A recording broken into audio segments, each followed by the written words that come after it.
দেখছেন কলকাতা টিভি, আপনাদের সঙ্গে রয়েছে ভাস্বতী। শুরু করছি সেরা 10। বাংলায় মোদির 7 টার্গেট অন্তত 35। সেই টার্গেট পূরণে বিজেপির শীর্ষ নেতৃত্বের ডেলি প্যাসেঞ্জারই শুরু হয়ে গিয়েছে। রবিবাসরীয় প্রচারে একদিনে 4 সভা মোদির।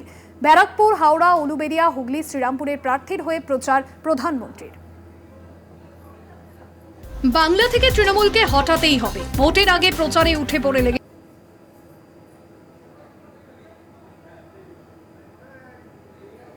এই নিয়ে দ্বিতীয়বার আরামবাগে অরূপকান্তি দিগরের সমর্থনে মোদি। রবিবার পরশুরায় সভার শেষ মুহূর্তের প্রস্তুতি।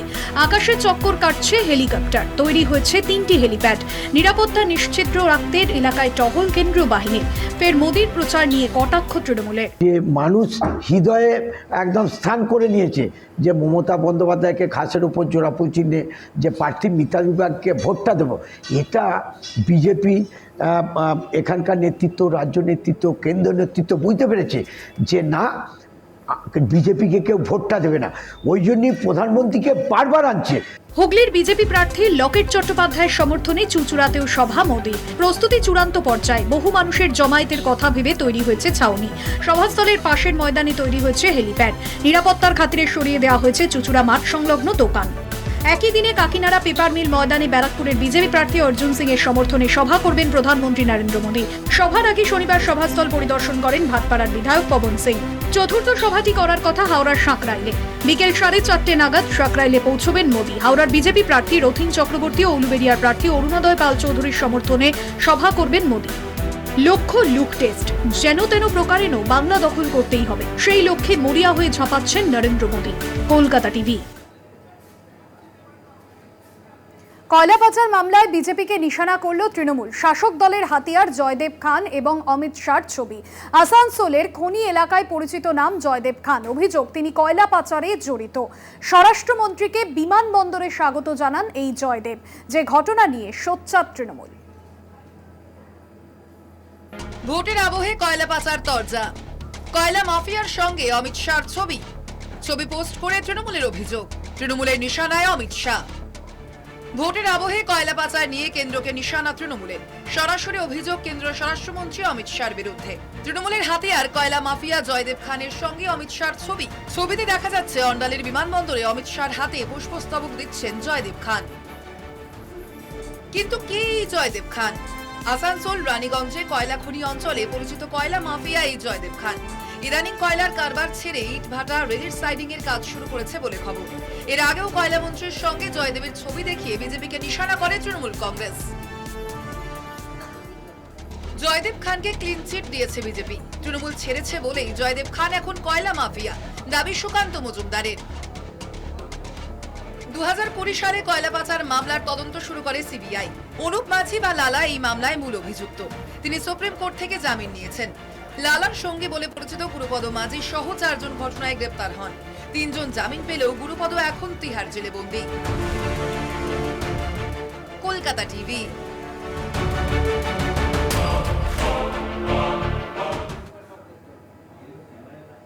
সন্দেশখালী কাণ্ডে একের পর এক ভাইরাল ভিডিওয়ে উত্তপ্ত রাজ্য রাজনীতি। সাজানো ঘটনা, ভুয়ো প্রতিবাদীতে রাষ্ট্রপতির দরবারে পেশের মতো বিস্ফোরক অভিযোগ বিজেপির বিরুদ্ধে। ভিডিওয়ে দাবি বিজেপি নেতা প্রার্থীদের। গেরুয়া শিবিরকে আক্রমণ তৃণমূলের। এবার রাষ্ট্রপতিকে নালিশ জানানোর ভাবনা তৃণমূলের। সন্দেশখালীর ভাইরাল ভিডিও প্রকাশ্যে আসার পর থেকেই তোলপাড় রাজ্য রাজনীতি। মহিলাদের সঙ্গে শ্লীলতাহানির ঘটনা কি সত্যিই সাজানো, পরিকল্পিত? তৃণমূল বিজেপির তুমুল তরজা। 6 মে 2024। 6 মে প্রথম সন্দেশখালীর ভাইরাল ভিডিও প্রকাশ্যে আসে।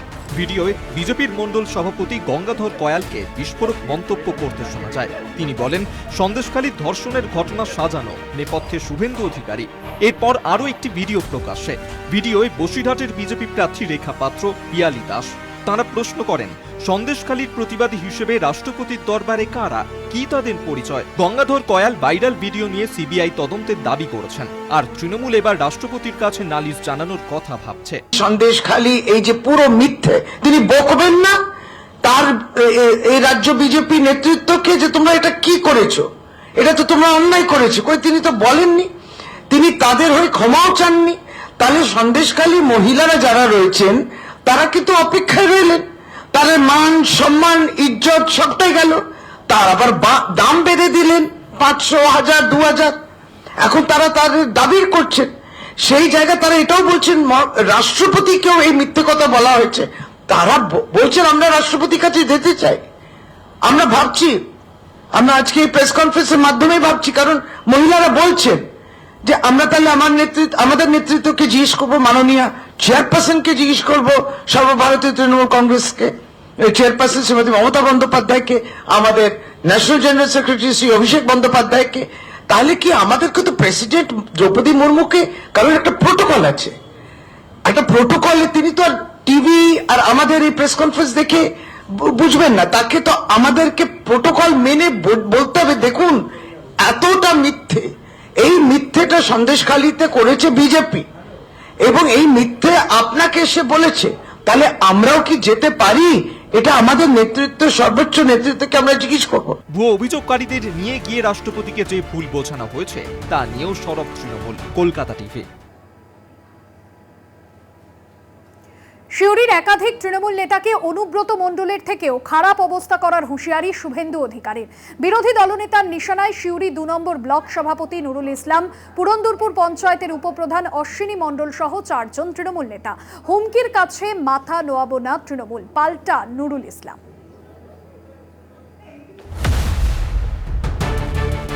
এই প্রথম কেষ্ট ছাড়াই বীরভূমে ভোট, তবে 2 কেন্দ্রের ভোটার 19 তৃণমূলকেই বেছে নেয়। এবারও অ্যাডভান্টেজ শতাব্দী রায় এবং অসিত মাল। লাল মাটিতে গেরুয়া রঙের প্রলেপ লাগাতে তৎপর বিজেপি। অনুব্রত গড়ে দাঁড়িয়ে হুমকির সুর শুভেন্দুর গলায়। বীরভূমের 2 নম্বর ব্লকের পুরন্দরপুরে বক্তব্য রাখতে গিয়ে বিরোধী দলনেতার নিশানায় সিউড়ি 2 নম্বর ব্লক সভাপতি নুরুল ইসলাম, পুরন্দরপুর পঞ্চায়েতের উপপ্রধান অশ্বিনী মণ্ডল সহ 4 তৃণমূল নেতা। শুভেন্দুকে পাল্টা হুঁশিয়ারি নুরুলের। ফের বিরোধী দলনেতার নিশানায় অভিষেক বন্দ্যোপাধ্যায়। 23-এর পঞ্চায়েত ভোটে বীরভূমের এই ব্লকের 80টি আসনের মধ্যে মাত্র 8টি আসনে প্রার্থী দিতে পেরেছিল বিজেপি। 5টি পঞ্চায়েত, 1টি পঞ্চায়েত সমিতি এবং 2টি জেলা পরিষদ। এই এলাকার বিজেপি সমর্থকদের অভিযোগ, রাতের অন্ধকারে বিজেপি কর্মীদের বাড়িতে চড়াও হয় তৃণমূলের দুষ্কৃতীরা। কেষ্ট নেই, তবে কাজল আছেন। মমতার তৈরি করে দেওয়া কমিটি আছে। বীরভূমের 2টি আসন ধরে রাখতে চেষ্টার কসুর নেই তৃণমূলের। কিছুটা ঘিঁটে দিতে শুভেন্দুর হুমকি বলে মনে করছেন রাজনৈতিক মহলের একাংশ। সিউড়ি থেকে ঋতভাস চট্টোপাধ্যায়ের রিপোর্ট, কলকাতা টিভি।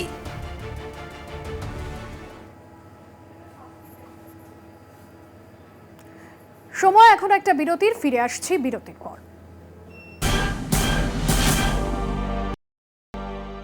ফিরে এলাম বিরতির পর। এবার যে খবরে নজর রাখবো, হিডকোর জমিতে রাজনৈতিক কার্যালয় বানানোর অভিযোগ। রিপোর্ট হিডকোর দলীয় কার্যালয় ভেঙে ফেলার নির্দেশ কলকাতা হাইকোর্টের বিচারপতি অমৃতা সিনহার। জেলাতেও একাধিক বেআইনি নির্মাণ ভেঙে ফেলার নির্দেশ আদালতের।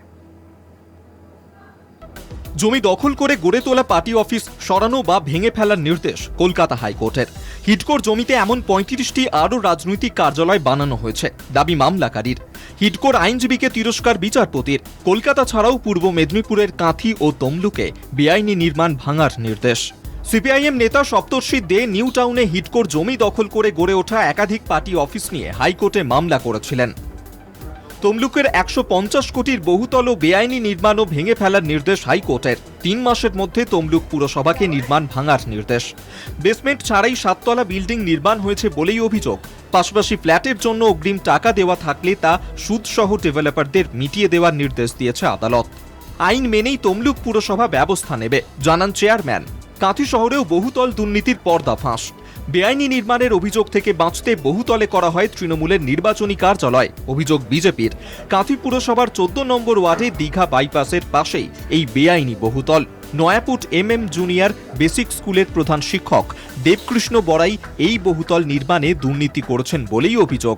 এই বেআইনি বহুতল ভাঙার জন্য পুরসভা বোর্ড মিটিংয়ে জানাবে বিজেপি। এই বহুতল বেআইনি দাবি কাঁথি পুরসভার ইঞ্জিনিয়ারের। বেআইনি নির্মাণ হলে ভাঙা হবে বলেন কাঁথি পুরসভার প্রাক্তন চেয়ারম্যান। কলকাতা টিভি।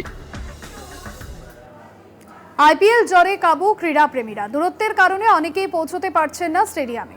দুধের স্বাদ গোলে মেটাতে তাদের ভরসা ঘরের টিভি সেট। তবে এবার আর ঘরে বসে খেলা উপভোগ করতে হবে না জলপাইগুড়ি আইপিএল প্রেমীদের। তাদের জন্য তৈরি হয়েছে আইপিএল ফ্যান ক্লাব।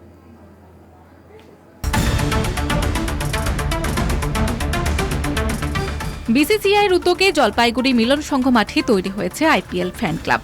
শনি এবং রবিবার ফ্যান ক্লাবে বসে উপভোগ করা যাবে আইপিএল এর ম্যাচ। জলপাইগুড়ির মাঠেই মিলবে স্টেডিয়ামে বসে দেখা খেলার স্বাদ। জায়ান্ট স্ক্রিনে দেখা যাবে খেলা, সঙ্গে থাকছে ফুডকোর্ট, লাকি কুপন ড্র সমেত শিশু এবং বড়দের বিনোদনের হাজার পসরা।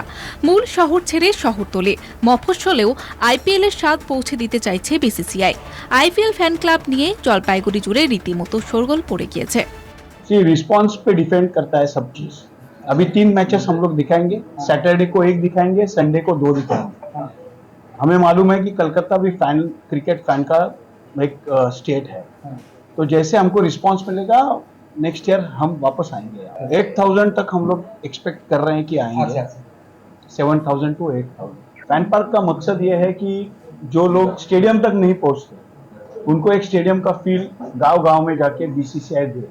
जैसे बीसीसीआई ने सोचा कि वो नहीं आ रहे तो हम क्यों ना जाए उनके पास, इसके लिए ये फैन पार्क हम लोग ने चालू। আইপিএল ফ্যান ক্লাব আপাতত জলপাইগুড়িতে তৈরি হলেও এরপর বাড়বে ফ্যান ক্লাবের সংখ্যা। উত্তরের অন্যান্য জেলাতেও ফ্যান ক্লাব তৈরির পরিকল্পনা রয়েছে বিসিসিআইয়ের। জলপাইগুড়ি থেকে সুজিত দের রিপোর্ট, কলকাতা টিভি।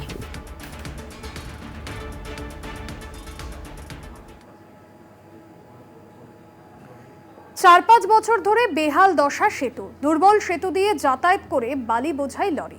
সেতু নতুন করে তৈরি না হলে বালি বোঝাই গাড়ি যাতায়াত করতে না দেওয়ার দাবিতে অবরোধ স্থানীয়দের। ধূপগুড়ির কুরসামারির ঘটনা। দীর্ঘ কয়েক বছর ধরে বেহাল অবস্থা ধূপগুড়ির গধেয়ার কুটির কুরসামারির দই খাওয়া সেতুর। স্থানীয়দের অভিযোগ, দিনের পর দিন প্রশাসনকে জানিয়েও তাদের অভিযোগ কেউ কানে তোলেনি। সেতুর ওপর দিয়ে বালি বোঝাই গাড়ি যাতায়াতের ফলে ক্রমশ ঝুলে যাচ্ছে দই খাওয়া সেতু। দই খাওয়া সেতু দিয়ে গধেয়ার কুটি অঞ্চলের একাধিক গ্রামের বাসিন্দারা যাতায়াত করেন। সামনেই বর্ষার মৌসুম, এই পরিস্থিতিতে সেতু ভেঙে গেলে আতান্তরে পড়বেন ওইসব গ্রামের বাসিন্দারা। এর আগেও আমি কয়েকবার মুখে বলছি যে দাদা আমাদের ব্রিজটা খুব খারাপ, আপনারা পারলে বালু নেওয়াটা কমসে কম বন্ধ করুন। আপনি খালি গাড়ি যদি যান কোনো প্রবলেম থাকে যেতে পারেন, কিন্তু বালু একটা বালুর গাড়িতে কমসে কম 20 টন 18 টন 20 টন থাকে, ঠিক আছে? তাহলে 20 টন এই ভাঙা ব্রিজটা যদি যায়, ভাঙা ব্রিজটা যদি ভেঙে যায়, আমাদের এখানে সবাই কিন্তু কৃষি ফ্যামিলি, কৃষকরা যেরকম আজকে এখন ভেন্ডি নিয়ে যায়, এক বাড়িতে 2 কুইন্টাল 1.5 কুইন্টাল করে ভেন্ডি ওঠে, এই লোকগুলো যাবে কি? খালি এই মানে বালু ডালু নিতেছে, বালু ডালু নিতে নিতে, ঠিক আছে, এই ব্রিজটা নিচে দেখো সিমেন্টের তলাগুলো খুলে গেছে, আর উপরেও ভেঙে গেছে 2-3 জায়গা। তাহলে ব্রিজটা ঠিক না হলে আমরা বালু গাড়ি যাইতে পারি। সকাল থেকে কুরসামারির বাসিন্দারা সেতু মেরামতের দাবিতে বালি বোঝাই গাড়ি আটকে রাখেন। গন্ডগোলের খবর পেয়ে দই খাওয়া সেতুতে পৌঁছন স্থানীয় পঞ্চায়েত কর্তৃপক্ষ। সেতু মেরামতের আশ্বাসও দিয়েছেন তারা। আমরা প্রশাসনিকগতভাবে আমরা বিডিও অফিসের তরফ থেকে লিখিতভাবে আমরা বিডিও অফিসে জানিয়েছি। কি বলেছেন তারা? তারা বলেছেন তারা ব্যবস্থা করবেন, আমাদের রিসিভ করে দিয়েছেন অ্যাপ্লিকেশন। এদিনের রাস্তা অবরোধের ফলে স্থানীয়দের তেমন না হলেও সেতু নিয়ে রীতিমতো চিন্তায় আছেন তারা। প্রশাসনের নির্দেশে আপাতত সেতুর ওপর দিয়ে বালি বোঝাই ভারী গাড়ি যাতায়াত বন্ধ রয়েছে। ভোট পর্ব মিটলে সেতু সংস্কারের আশ্বাসও দিয়েছে প্রশাসন। ধূপগুড়ি থেকে Kaustav ভৌমিকের report, Kolkata TV.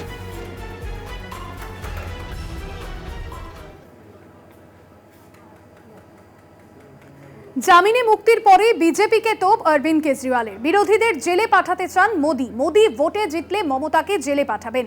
Stalin, তেজস্বী, বিজয়ন উদ্ধবও জেলে যাবেন। আক্রমণাত্মক অরবিন্দ কেজরিওয়াল। বিজেপি সরকারের বিরুদ্ধে এমনই ক্ষোভ উগরে দিলেন দিল্লির মুখ্যমন্ত্রী।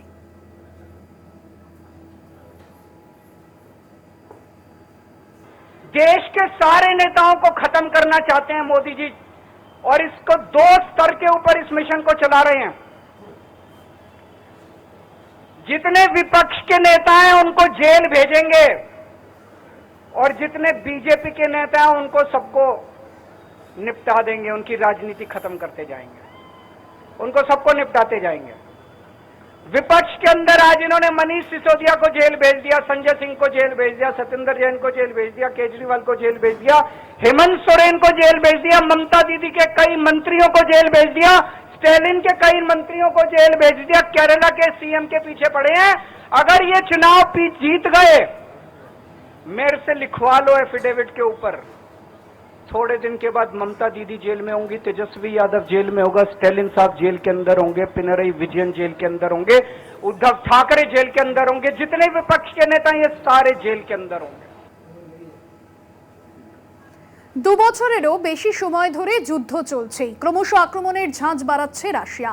ফের ইউক্রেনের দ্বিতীয় বৃহত্তম শহর খার্কিভে শুরু হলো রাশিয়ার স্থল অভিযান।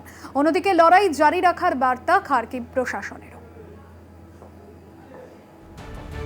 ক্রমশ আক্রমণের ঝাঁজ বাড়াচ্ছে রাশিয়া।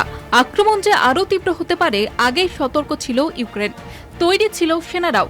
শুক্রবার সেই আশঙ্কায় সত্যি হলো। ইউক্রেনের দ্বিতীয় বৃহত্তম শহর খার্কিভের সাজোয়া চান নিয়ে স্থল হামলা শুরু করল রাশিয়ান সেনারা। ইউক্রেনের প্রতিরক্ষা মন্ত্রণালয় সূত্রে জানা গিয়েছে, খার্কিভের সীমান্ত এলাকায় সামরিক শক্তি বাড়াতে অতিরিক্ত সেনা মোতায়েন করা হয়েছে। রুশ সেনারা ভবচান্স্ক শহরে বিমান এবং কামান হামলা চালাচ্ছে। কিয়েভে এক সংবাদ সম্মেলনে ইউক্রেনের প্রেসিডেন্ট ভলোদিমির জেলেনস্কি জানিয়েছেন, খার্কিভের দিকে রাশিয়া নতুন হামলা শুরু করেছে। সেখানে এখন তুমুল লড়াই চলছে। খার্কিভ ঘিরে রাশিয়ার সেনা জড়ো করা হয়েছে। সম্ভাব্য হামলার বিষয়ে আগেই সতর্ক ছিল ইউক্রেন। সম্ভবত রুশ সেনারা ইউক্রেনের অস্ত্রের ঘাটতি এবং সেনাদের ক্লান্তিকে কাজে লাগাতে চাইছে। তবে মস্কো হামলা আরও জোরদার করবে কিনা তা এখনো পর্যন্ত স্পষ্ট হয়নি। তিনি আরও জানিয়েছেন, শুক্রবারের হামলা মোকাবিলায় ইউক্রেনের সেনারা প্রস্তুত ছিল। ইউক্রেনের প্রতিরক্ষা মন্ত্রণালয় জানিয়েছে, ভোর 5টা নাগাদ শত্রুরা সাজোয়া যানের আড়ালে প্রতিরক্ষা রেখা ভেদ করার চেষ্টা করেছে রাশিয়ান সেনারা। এখনো পর্যন্ত সব হামলা প্রতিহত করা হয়েছে। তবে লড়াই তীব্রতা বাড়ছে।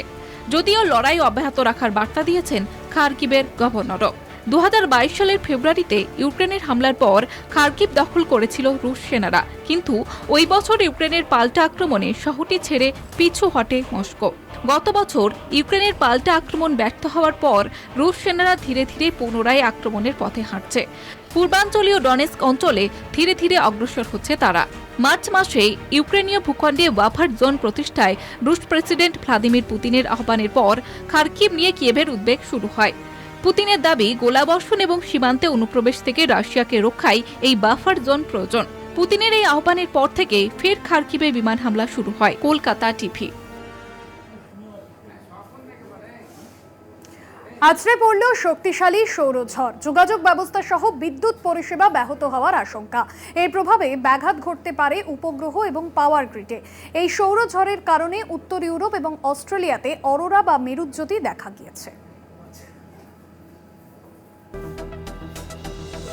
শুক্রবার একটি অস্বাভাবিক শক্তিশালী সৌরঝড় পৃথিবীতে আঘাত হানে। ওই সৌরঝড়ের কারণে বিশ্বের অনেক দেশেই আকাশের রং পরিবর্তন হয়ে যায়।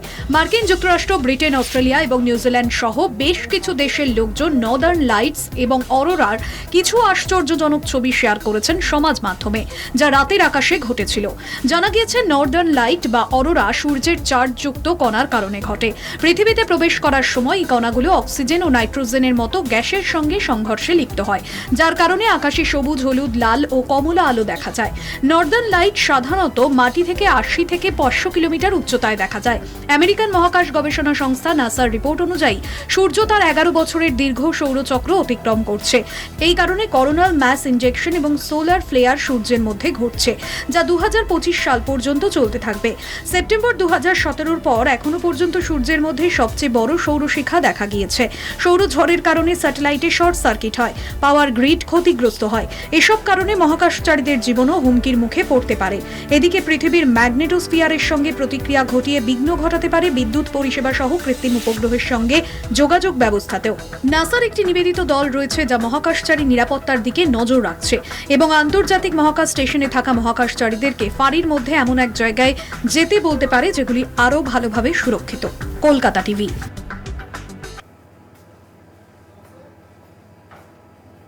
সেরা 10 আজকের মতো এই পর্যন্তই। দেখতে থাকুন কলকাতা টিভি, রাত দিন 7 দিন।